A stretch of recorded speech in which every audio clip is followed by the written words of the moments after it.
Cześć, tu Magda z kanału Wnętrza Zewnętrza. W tym filmie pokażę Wam wyjątkowo kolorowe mieszkanie 4-osobowej rodziny, w którym znajdziemy też sprytne patenty na lepsze wykorzystanie przestrzeni. Cześć, nazywam się Aneta i prowadzę bloga Świat Karinki. Obejrzycie dzisiaj nasze kolorowe wnętrza, mam nadzieję, że się Wam spodobają, w których mieszkam wspólnie z moim mężem i 2 dzieci, a także psem Ryszardem. Zaczynamy jak zwykle przy wejściu i wchodzimy do tego 68-metrowego mieszkania. Tu w przedpokoju od razu po mojej lewej jest duża różowa szafa na ubrania i spójrzcie na dół. Tu nie ma żadnej szuflady ani cokołu, tylko jest wnęka na buty. To bardzo wygodne rozwiązanie, bo gdy trzeba buty gdzieś schować, na przykład kiedy one są jeszcze mokre, no to przeważnie zostają na wierzchu, a dzięki tej wnęce można je wsunąć, zarazem są łatwo dostępne, nie blokują tutaj przejścia i zdecydowanie pomieści się w ten sposób dużo par, więc bardzo się to rozwiązanie sprawdza. I spójrzcie też na podłogę, która ma taki wzór typu lastryko i również jest bardzo praktyczna, bo po prostu nie widać na niej żadnych paprochów. Z tej strony przedpokoju jest wejście do pokoju syna i tu na drzwiach mamy farbę tablicową, więc można coś narysować kredą. Dalej, tu przy ścianie jest koszyk na rzeczy oraz pufa, na której można wygodnie przysiąść, zakładając buty, ale też do niej można schować tak naprawdę dużo różnych rzeczy. Dalej, jak to w przedpokoju, lustro, natomiast ono nie jest tutaj powieszone na ścianie, tylko to drzwi do sypialni.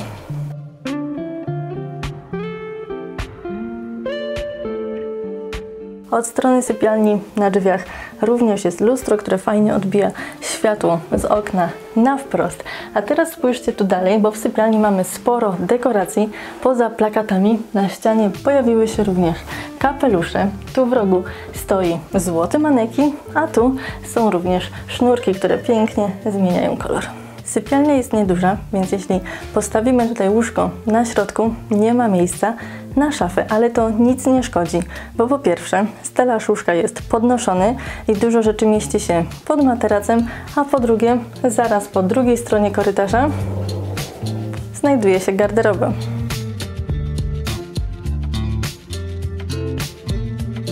Zabudowa garderoby została rozplanowana w bardzo wygodny sposób. Zobaczcie, że są tu wieszaki i na dole, i na górze. To podobnie jak w garderobie w mieszkaniu, w którym mieszkam. Natomiast u mnie nie ma takiej półki pomiędzy, więc nie ma gdzie odłożyć złożonych rzeczy i nie ma jak wykorzystać dobrze tej przestrzeni. Tutaj to zostało lepiej pomyślane. Co więcej, są też szuflady, a na dole jeszcze wysuwane półki, więc naprawdę bardzo wygodnie. A co więcej, za niebieskimi frontami jest jeszcze część gospodarcza, gdzie są takie rzeczy jak na przykład deska do prasowania czy żelazko. Drzwi do kuchni podczas ostatniego remontu zostały zlikwidowane, a zamiast nich jest otwarte przejście z takim łukiem. W środku natomiast została zrobiona zabudowa ze sklejki. Sklejka pojawia się też na ścianie, ale spójrzcie szczególnie na fronty, bo część z nich została polakierowana na różne kolory i razem tworzą bardzo ciekawą mieszankę. Jedną z najlepszych decyzji, jaką podjęliśmy przy remoncie naszego mieszkania, był wybór tegoż blatu. Jest to blat kamienny, dokładnie Spiek od marki Cosentino, który jest świetny, ponieważ można na nim stawiać gorące, kroić, rozlać nawet wino i nie zostanie żaden ślad. Na podłodze w kuchni są płytki, jednak nie ceramiczne, a winylowe, które zostały przyklejone do podłogi, która była tutaj wcześniej. Było to możliwe bez różnicy poziomów, ponieważ płytki winylowe są cienkie. Co więcej, można je docinać, tak żeby dopasować do kształtu pomieszczenia zwykłym takim wysuwanym nożykiem, więc jest to świetny sposób na tanią i szybką metamorfozę, którą możecie wykonać samodzielnie, bo wymiana, a właściwie nie wymiana, tylko ułożenie tej nowej podłogi w tej kuchni zajęło 3 godziny. Z tej strony pod płytą indukcyjną są szuflady bardzo szerokie, te na górze płytsze, niżej głębsze. Tu dalej mamy szafkę narożną z nerką, zobaczcie, już czasem Wam pokazywałam, ale zawsze warto podkreślić, jak dobry dostęp jest do tych rzeczy, które są w głębi. Nie musimy wyciągać tych pozostałych, żeby się tam w głąb dostać. Tu dalej mamy ukrytą pralkę, A z drugiej strony jest druga szafka narożna z zupełnie innym systemem. Zobaczcie, takiego jeszcze na kanale nie było. Wysuwam takim ruchem okrężnym i tu jeszcze mogę do przodu wysunąć te głębsze półki. Bardzo się to wydaje fajne i wygodne. Nie zacina się i faktycznie jednym ruchem myk do środka. Bardzo mi się podoba. Tu dalej jest wąskie cargo. Pod umywalką szuflada z koszami i tu pod piekarnikiem jest zmywarka. I tu bardzo ciekawa rzecz, bo gdy wypakowuje się zmywarkę, a z tej strony są talerze, to nie musimy nigdzie daleko chodzić, tylko po prostu wyciągamy, stojąc właściwie w tym samym miejscu. Bardzo wygodny system.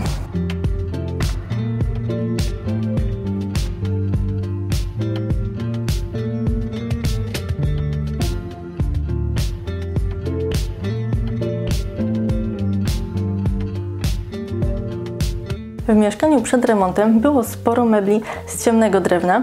Teraz został tylko ten sekretarzyk, a królują tu, zwłaszcza w salonie, meble jaśniejsze z drewna dębowego. I dlatego te meble, które miały białą obudowę, zostały po prostu odmienione. I teraz zamiast białej obudowy jest drewniana, dębowa i stare meble pasują do nowego wnętrza.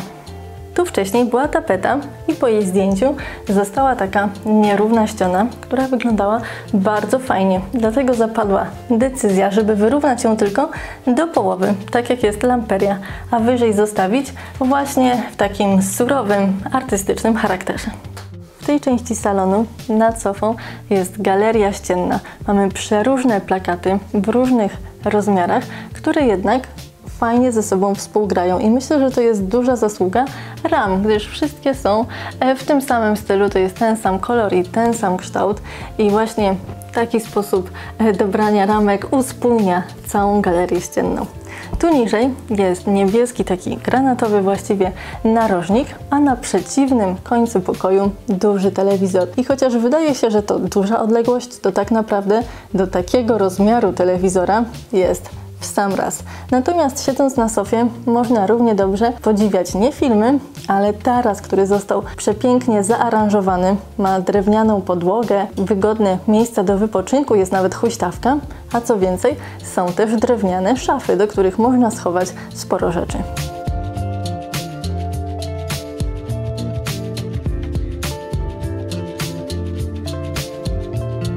Ten pokój początkowo miał 15 m², jednak gdy dzieci podrosły, został przedzielony na dwa mniejsze. Jeden córki, drugi syna. I żeby dobrze wykorzystać metraż, zostały zrobione specjalne zabudowy na wymiar. Na górze łóżko, a na dole garderoba z dodatkowymi półkami. Tutaj w środku są zarówno półki, jak i niżej szuflady. Część półek jest też dostępna od zewnątrz, a z tej strony są wieszaki na ubrania. Z tej strony pokoju jest miejsce do pracy przy biurku. Musztardowe krzesło, jest też na ścianie lamperia w takim żółtym odcieniu, więc to fajnie do siebie nawiązuje. A na ścianie taka tablica inspiracji, to jest tablica z otworami, do których można przymontować różne akcesoria, w zależności czy potrzebujemy bardziej pudełeczka, czy jakiś uchwyt na książki, półeczki, to wszystko można sobie tutaj dostosować, spersonalizować, tak jak tego potrzebujemy.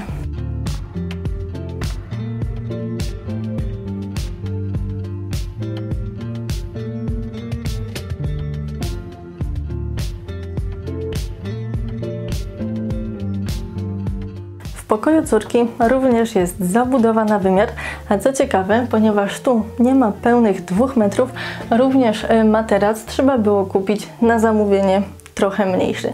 Jeżeli będziecie planowali podobne rozwiązanie ze spaniem na wysokości, pamiętajcie też o odpowiednim oświetleniu, zaplanowaniu chociaż gniazdka tam gdzieś wysoko, żeby dało się podpiąć jakąś lampkę, tak żeby nie tylko dało się czytać książkę przed snem, ale przede wszystkim po to, żeby nie trzeba było schodzić po drabince, żeby światło zgasić. Zdecydowanie lepiej to robić już leżąc sobie wygodnie pod kołdrą. A teraz zajrzyjmy jeszcze tu pod spód, zobaczcie jak się prezentuje garderoba, Po prawej stronie są wieszaki na ubrania, na wprost szuflady i z dwóch stron bardzo pojemne półki.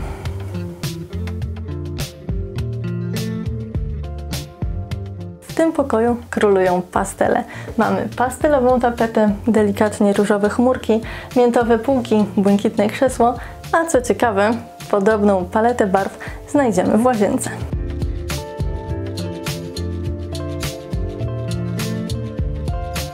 Olbrzymi wpływ na charakter łazienki mają te wielokolorowe płytki, które pojawiają się i tu nad wanną, i tu nad umywalką, która zresztą też jest różowa. Pod nią błękitne fronty, a na górze mamy jeszcze dodatkowo wzorzystą tapetę. Tu z boku na ścianie kaloryfer, który również nie jest biały, tylko taki kremowy. Jego barwa została dostosowana właśnie pod te płytki, a z tej strony szary sedes, też nie biały. Jak widzicie, jest tu mnóstwo kolorów, które tworzą bajkowy klimat i świetnie ze sobą współgrają.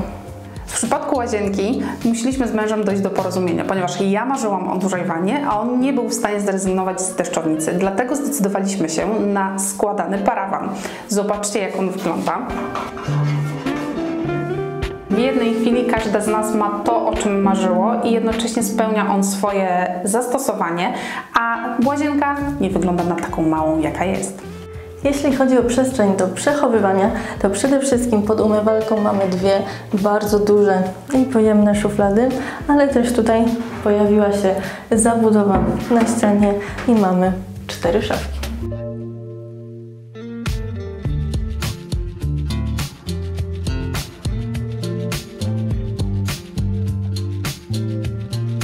Tym razem to już wszystko. Link do Anety zostawię Wam w opisie filmu, a teraz czekam na Wasze łapki w górę, komentarze i mam nadzieję, że już subskrybujecie Wnętrza Zewnętrza i zobaczymy się już wkrótce w kolejnym filmie.